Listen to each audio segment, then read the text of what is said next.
Will the Dark Knight be able to unravel the deadly mystery that intersects the Riddler, the Court of Owls, and the Mayor's murder? Well, let's find out together, shall we, as we jump into the pages of Batman issue number 156. So then, this issue wastes absolutely no time getting started. We see a massive riot has broken out outside Wayne Enterprises, spurred on by the still very mysterious wild card going by the name Commander Starr. The agitators plan to bomb the building, and unfortunately the cops won't be able to respond, as most of them are too busy getting their asses royally kicked by Batman. At the end of the previous issue, he had managed to learn that Gordon was actually framed for the mayor's murder, the victim of Mad Hatter tech, put inside his own glasses by the Riddler. Get it? Frames to do a frame-up? Say what you want about Nygma, but he sure is a big fan of signing his own work, and he does a lot of that throughout this issue. Eventually, Batman does manage to explain what's going on to Harvey Bullock, but by then he has no time to stick around, as the game is really truly afoot. Of course, Riddler is also a smart guy, and he knew this was only a matter of time, and because of that, he has readied his own skyscraper HQ to become one giant escape room of death, because hey, who doesn't love the classics, right? He also cuts loose his co-conspirator in the form of the Court of Owls, Leonid. As the Riddler puts it, he already has everything he's always wanted, a weak mayor that he can walk all over, and very soon he's going to own Wayne Enterprises, making himself richer beyond his wildest dreams. And as we all know very well, it's a lot harder to put a rich man in jail, let alone an asylum, am I right? Now, by the time Batman makes the scene, the Riddler has already set up his first death trap using Mayor Nakano's own red herring of an assistant as the cheese in the center of this particular mousetrap. What is the riddle? I am a bag filled with fluid, a cyst, and assistant. You get it? Nygma himself even admits that this is probably not any of his best work, but hey, who cares? He's finally answered the biggest question of all about himself and about Batman, and that is that it's a lot easier to do all of this crazy cape and cowl costumed capering when you have money to back you up. Now, elsewhere in the city, Gordon is finally turned loose, only to end up coming face to face with an enraged Koyuki. Yes, Gordon may have been framed, he may not have been in his right mind when he killed Nakano, but at the end of the day, he acted exactly like the former mayor, treating Koyuki like some sort of damaged woman who needed to be saved, and even still, the mayor is dead, meaning that her son no longer has a father, and Gordon is partly responsible. I mean, hey, he was definitely mad at Nakano for taking away his job as commissioner, and the Riddler didn't exactly force him to go there that night either, right? Now, back over with Batman, he continues to work his way through the Riddler's version of the raid. As Nygma explains, it's actually still pretty hard to hire goons in Gotham right now, and because of that, he used the whole brainwashing glasses tack to try and get the building's security on his side. Supporting them, though, are some actual serious hitters from the Court of Owls, though you might be wondering, why are the Owls still working Riddler when he cut them loose? Well, there's actually a very good reason for that Batman himself manages to figure out long before the self-professed genius who calls himself the Riddler. You see, the Court of Owls were always playing Nygma. What they were actually after was the special decryption tech that the Riddler's company had been working on this whole time. Why would they want something like that? Well, Riddler dropped reference to that earlier as well. He said the Court of Owls was an enigma wrapped in a mystery, which is of course a reference to a famous Churchill speech, which itself was referencing the Russian Empire. Leonid, as I mentioned several issues ago, is the Russian word for lion. Yeah, it seems that in the cult's weakness, the Russian government actually managed to scoop them up. And now, thanks to the Riddler, they are in possession of a state-of-the-art decryption tech, something that could allow them to break into bank accounts, personal data caches, or, oh, I don't know, nuclear weapons? Yeah, I bet when this Batman story started involving the death of the mayor, I bet you didn't think it was all going to end in possibly kickstarting World War III, but hey, here we are. Luckily for Batman, he doesn't have to deal with this problem on his own. Gordon shows up to back him up. They break out the Mad Hatter, who was also Riddler's prisoner. Jimbo himself even gets a little one-on-one time to whoop Nygma's ass for everything he put him through, only for the Riddler to go, hey man, I didn't force you to have sex with another man's wife, that's on you, dog. Meanwhile, Bruce attempts to rush to the airfield to stop Leonid from escaping with the decryption codes. Along the way too, he even gets the opportunity to talk it out with Rowan, his vice president, who comes clean with the part she played in all of this conspiracy, including working with the Riddler to try and buy out Wayne Enterprises. All of that pretty much ends up answering every question Batman had and tying everything together in a neat little bow, except for who the hell is this Commander Starr guy who's been starting so many problems? Well, once again, Riddler ended up saying more than he meant to with one of his previous riddles. That riddle was, I am not in pounds, but I measure weight.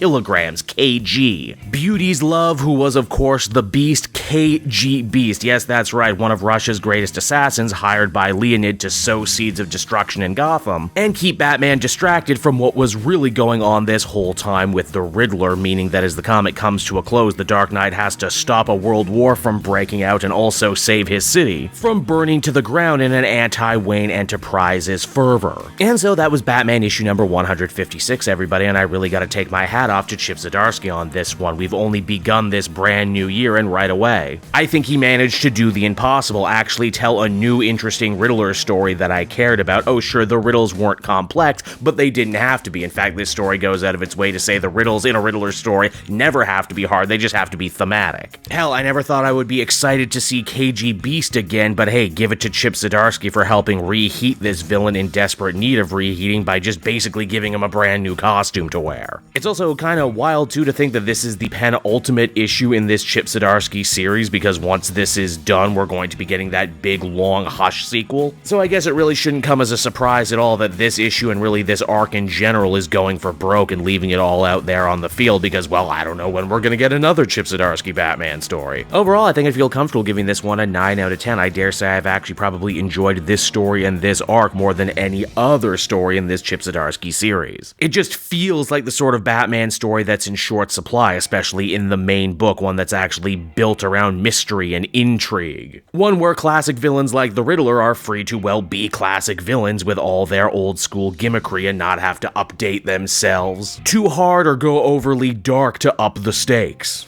Hey there everyone, it's your pal Cape Joel again, and if you're seeing my face right now, that means you watched to the end of the video, and I'll always be grateful for that. Retention helps in this crazy YouTube game, and so does becoming a patron. If you head on down to the description, you can find a link to my Patreon page. Recently just redid all the tiers, a lot of cool stuff offering up there, exclusive commentaries, exclusive polls, behind the scenes concept art for Capes and Quest, that's the brand new D&D show I've started soon. Never been a better time to become a patron. You can become a patron for as little as $1 a month and help the channel grow and, help me continue to deliver content like what you just saw. So I want to thank you all, and I will see you again next time. Bye-bye.